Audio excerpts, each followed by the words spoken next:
What's up, everybody? This is Barnon11970, and as always, I thank you guys for watching my video, and I hope you guys take something from it. Alright, I just got off the phone with an old friend of mine. I won't say his name, I'll just use the initial J. He was actually the first person to help awaken me into the truther movement by basically dumping about 50 years worth of knowledge on me in one day. Thanks, Jay. I was traumatized for months after that, but I appreciate it. But we had a good discussion about Bitcoins, gold and silver, money. And what I've concluded is, and he made a good point. Now, I still, for the life of me, my gut says I don't believe in Bitcoin. He thinks differently. We're all entitled to our opinions. But one thing I will agree with what he said is that Bitcoin is a way of trying to get out of the dollar, the corrupt old way, the system. Now, I think it's almost like, for example, in my opinion, this might, Bitcoin might be the MySpace of the internet, that it might take something along that lines, something that could work with gold and silver, to where if you had Bitcoins backed by physical metal or something, who knows? But we have to understand something in this community, either Bitcoin, gold and silver, whatever. We all have the same purpose, and that's trying to get out of the corrupt debt system. Because remember, when you have a dollar bill in your pocket, a $50 bill, $100 bill, you can have $5 million in your bank account.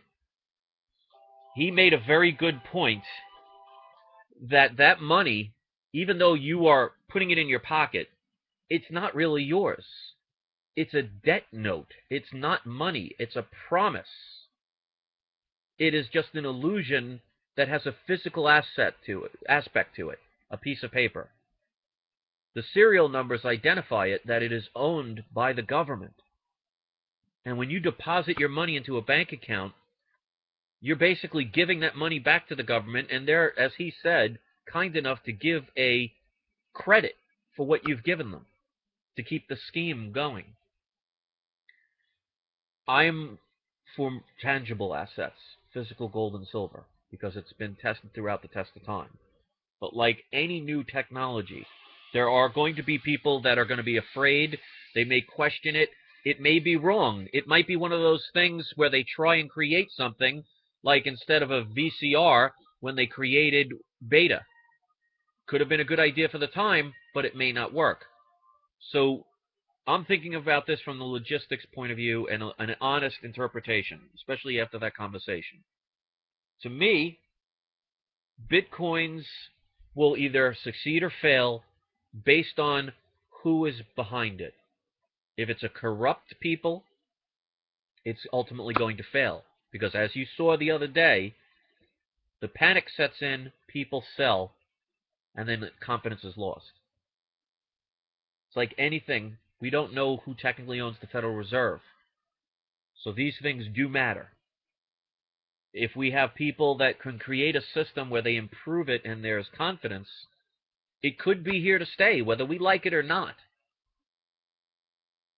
I personally still want the physical gold and silver because I believe in it. I've researched it. It's something that has use, especially silver. It has more uses than just money. So I think if we can all find some way to work together, and I've been saying this for so long, the whole divide and conquer thing, maybe that's why Bitcoins were created. To get people that were all trying to get away from the dollar and finding a way, and the majority of them may have found gold and silver as a solution, had all of a sudden introduced another type that would get you away from the fiat currency potentially. But now the community is split, and they're fighting amongst themselves. That's not unity. So maybe that is the plan of digital currency. It could be the wave of the future. That depends on the youth. Right now, I don't have a lot of confidence in the youth because they don't seem to care. Now, that's obviously not everyone. There's always exceptions to every rule. But until they get rid of the mystery behind Bitcoins or any digital currency. There may not be enough confidence in it to revive it. And right now, Bitcoins is not dead, but it got shot pretty good yesterday, and it's wounded. And there are two ways to go. It can be operated on and fixed and become just as good as it was, or it can die from its wounds. That depends on the people. So I want the community to learn to communicate. This is not about right or wrong. This shouldn't be about, well, I invested all of my money in one thing, so I have to make sure it works. It should be us uniting against the corrupt system, the lie. Because if you are trading in your Bitcoins and you cashed in for money and you haven't turned it into any kind of tangible asset, you're holding on to debt, which allows them the ability to continue the system. And another good point he made about even when it comes to silver and gold, if you purchase, for example, a silver eagle or a silver maple leaf or a Philharmonic, you're still buying into their system because it's technically that government's money. It has a numeric value. If you look at, for example, a silver eagle, it has a $1 face. That's a government-issued coin. So we need to start getting away from that, even that, and just stick with generic silver, generic rounds, because that's not part of the government, not part of the system. We have to learn a better way and work all together. Now, I'm going to get hatred no matter what I do and say. I've learned that. I've accepted it. It doesn't affect me the way people think it does. Because if it affected me the way they think it does, I would have stopped doing this. But until we work together, we are now divided.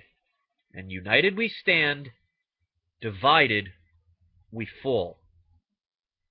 So whether Bitcoin's the solution, gold and silver is the solution, or something new comes along, if it helps to get us away from the fact that we have to realize that your dollars in your pocket, no matter how many thousands or millions of them you may have, they are nothing more than an illusion wrapped up in a piece of green paper or whatever color you use in your country, because they're not backed by anything. They are debt.